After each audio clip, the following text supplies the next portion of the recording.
Hi guys, ayan. Napaano na tayo, kumbaga, napa-content na. Kahit wala pa tayong ligo-ligo.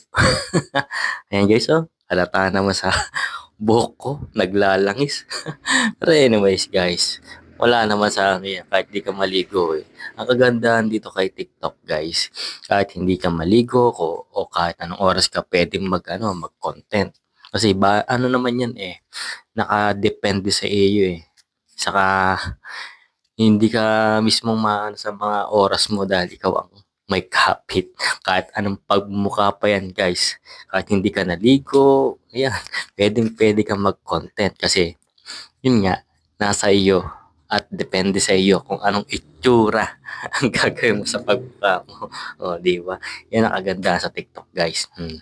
At anyways, guys, yan na nga pala tayo. Salamin. Ayan. Yung kung lagi ka napupuin, guys, ayan, pwedeng-pwede ito sa iyo, guys. Lalo na kung nagmo-motor ka. Hmm. Tatlo na to, guys, ha? Ayan, tatlo na to. May panggabi at pang-araw. At may lagayan na rin siya, guys. Ito. Di ba? Sulit lang to, guys, dahil nasa 100 plus lang, guys. So, di ba? Saan ka pa? Kung may motor ka, guys, tama-tama sa itong salamin na ito, ha?